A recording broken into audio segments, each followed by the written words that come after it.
യിരെമ്യാവ് അധ്യായം 33. യിരെമ്യാവ് കാവൽപ്പുരമുറ്റത്ത് അടയ്ക്കപ്പെട്ടിരിക്കുമ്പോൾ യഹോവയുടെ അരുളപ്പാട് രണ്ടാം പ്രാവശ്യം അവനുണ്ടായതെന്തെന്നാൽ, അതിനെ അനുഷ്ഠിക്കുന്ന യഹോവ, അതിനെ നിവർത്തിപ്പാൻ നിർണയിക്കുന്ന യഹോവ, യഹോവ എന്ന നാമം ഉള്ളവൻ തന്നെ ഇപ്രകാരം അരുളിച്ചെയ്യുന്നു: എന്നെ വിളിച്ചപേക്ഷിക്ക, ഞാൻ നിനക്ക് ഉത്തരമരുളും. നീ അറിയാത്ത മഹത്തായും അഗോചരമായും ഉള്ള കാര്യങ്ങളെ ഞാൻ നിന്നെ അറിയിക്കും. വാടകൾക്കും വാളിനും എതിരെ തടുത്ത് നിൽക്കേണ്ടതിനായി ഈ നഗരത്തിൽ പൊളിച്ചിട്ടിരിക്കുന്ന വീടുകളെയും യഹൂദാ രാജാക്കന്മാരുടെ അരമനകളെയും കുറിച്ച് ഇസ്രായേലിൻ്റെ ദൈവമായ യഹോവ ഇപ്രകാരം അരുളിച്ചെയ്യുന്നു: അവർ കൽദയരോട് യുദ്ധം ചെയ്യുവാൻ ചെല്ലുന്നു, എന്നാൽ അത് ഞാൻ എൻ്റെ കോപത്തിലും എൻ്റെ ക്രോധത്തിലും സംഹരിച്ചിരിക്കുന്ന മനുഷ്യരുടെ ശവങ്ങൾ കൊണ്ട് അവയെ നിറപ്പാനത്രേ. അവരുടെ സകല ദോഷവും നിമിത്തം ഞാൻ എൻ്റെ മുഖത്തെ ഈ നഗരത്തിന് മറച്ചിരിക്കുന്നു. ഇതാ, ഞാൻ രോഗശാന്തിയും ആരോഗ്യവും വരുത്തി അവരെ സൗഖ്യമാക്കുകയും സമാധാനത്തിൻ്റെയും സത്യത്തിൻ്റെയും സമൃദ്ധി അവർക്ക് വെളിപ്പെടുത്തുകയും ചെയ്യും. ഞാൻ യഹൂദയുടെ പ്രവാസികളെയും ഇസ്രായേലിൻ്റെ പ്രവാസികളെയും മടക്കി വരുത്തി പണ്ടത്തെ പോലെ അവർക്ക് അഭിവൃദ്ധി വരുത്തും. അവർ എന്നോട് പിഴച്ചതായ സകല അകൃത്യത്തെയും ഞാൻ നീക്കി അവരെ ശുദ്ധീകരിക്കുകയും അവർ പാപം ചെയ്ത് എന്നോട് ദ്രോഹിച്ചതായ സകല അകൃത്യങ്ങളെയും മോചിക്കുകയും ചെയ്യും. ഞാൻ അവർക്ക് ചെയ്യുന്ന എല്ലാ നന്മയെയും കുറിച്ച് കേൾക്കുന്ന സകല ഭൂജാതികളുടെയും മുമ്പാകെ അതെനിക്ക് ആനന്ദനാമവും പ്രശംസയും മഹത്വവും ആയിരിക്കും. ഞാൻ അതിന് വരുത്തുന്ന എല്ലാ നന്മയും നിമിത്തവും സർവ്വ സമാധാനവും നിമിത്തവും അവർ പേടിച്ചു വിറയ്ക്കും.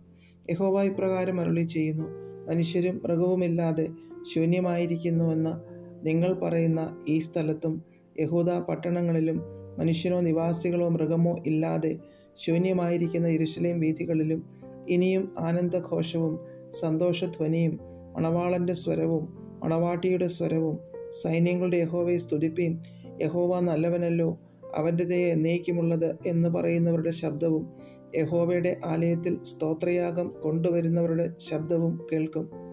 ഞാൻ ദേശത്തിൻ്റെ സ്ഥിതി മാറ്റി പണ്ടത്തെ പോലെ ആക്കും എന്ന് യഹോവ അരുളിച്ചെയ്യുന്നു. സൈന്യങ്ങളുടെ യഹോവ ഇപ്രകാരം അരുളിച്ചെയ്യുന്നു: മനുഷ്യനും മൃഗവുമില്ലാതെ ശൂന്യമായിരിക്കുന്ന ഈ സ്ഥലത്തും അതിൻ്റെ സകല പട്ടണങ്ങളിലും ആടുകളെ കിടത്തുന്ന ഇടയന്മാർക്ക് ഇനിയും മേച്ചൽപ്പുറമുണ്ടാകും. മലനാട്ടിലെ പട്ടണങ്ങളിലും താഴ്വീതിയിലെ പട്ടണങ്ങളിലും തെക്കേ പട്ടണങ്ങളിലും ബെന്യാമീൻ ദേശത്തും യെരൂശലേമിൻ്റെ ചുറ്റുവട്ടത്തിലും യഹൂദാ പട്ടണങ്ങളിലും ആടുകൾ എണ്ണുന്നവൻ്റെ കൈക്ക് കീഴെ ഇനിയും കടന്നുപോകുമെന്ന് യഹോവ അരുളിച്ചെയ്യുന്നു. ഞാൻ ഇസ്രായേൽ ഗൃഹത്തോടും യഹൂദാ ഗൃഹത്തോടും അരുളിച്ചെയ്ത നല്ല വചനം നിവർത്തിക്കുന്ന കാലം വരുമെന്ന് യഹോവയുടെ അരുളപ്പാട്. ആ നാളുകളിലും ആ കാലത്തും ഞാൻ ദാവീദിന് നീതിയുള്ള ഒരു മുളയായവനെ മുളപ്പിക്കും. അവൻ ദേശത്ത് നീതിയും ന്യായവും നടത്തും. അന്നാളിൽ യഹൂദ രക്ഷിക്കപ്പെടും, യെരൂശലേം നിർഭയമായി വസിക്കും. അതിന് യഹോവ നമ്മുടെ നീതി എന്ന് പേർ പറയും. യഹോവ ഇപ്രകാരം അരുളിച്ചെയ്യുന്നു: ഇസ്രായേൽ ഗൃഹത്തിൻ്റെ സിംഹാസനത്തിലിരിപ്പാൻ ദാവീദിന് ഒരു പുരുഷൻ ഇല്ലാതെ വരികയില്ല. ദിനംപ്രതി ഹോമയാഗം കഴിപ്പാനും ഭോജനയാഗം ദഹിപ്പിപ്പാനും ഹനനയാഗം അർപ്പിപ്പാനും എൻ്റെ മുമ്പാകെ ലേവ്യ പുരോഹിതന്മാർക്ക് ഒരു പുരുഷൻ ഇല്ലാതെ വരികയുമില്ല.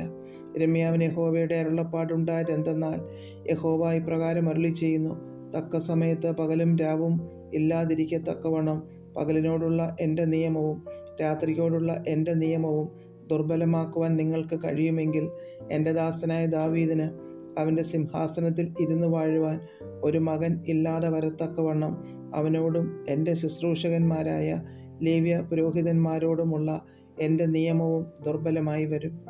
ആകാശത്തിലെ സൈന്യത്തെ എണ്ണുവാനും കടൽപ്പുറത്തെ മണൽ അളക്കുവാനും കഴിയാത്തതുപോലെ ഞാൻ എൻ്റെ ദാസനായ ദാവീദിൻ്റെ സന്തതിയെയും എൻ്റെ ശുശ്രൂഷകന്മാരായ ലേവ്യരെയും വർദ്ധിപ്പിക്കും.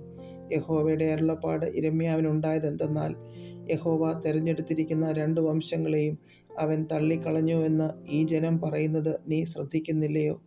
ഇങ്ങനെ അവൻ എൻ്റെ ജനത്തെ അത് ഇനിയൊരു ജാതിയല്ല എന്ന് ദുഷിച്ചു പറയുന്നു. യഹോവ ഇപ്രകാരം അരുളിച്ചെയ്യുന്നു: പകലിനോടും രാത്രിയോടുമുള്ള എൻ്റെ നിയമം നിലനിൽക്കുന്നില്ലെങ്കിൽ, ഞാൻ ആകാശത്തിൻ്റെയും ഭൂമിയുടെയും വ്യവസ്ഥ നിയമിച്ചിട്ടില്ലെങ്കിൽ, ഞാൻ യാക്കോബിൻ്റെയും എൻ്റെ ദാസനായ ദാവീദിൻ്റെയും സന്തതിയെ അബ്രഹാമിൻ്റെയും ഇസഹാക്കിൻ്റെയും യാക്കോബിൻ്റെയും സന്തതിക്ക് അധിപതിമാരായിരിക്കാൻ അവൻ്റെ സന്തതിയിൽ നിന്ന് ഒരാളെ എടുക്കാതെ വണ്ണം തള്ളിക്കളയും. അവരുടെ പ്രവാസികളെ ഞാൻ മടക്കി വരുത്തുകയും അവർക്ക് കരുണ കാണിക്കുകയും ചെയ്യും.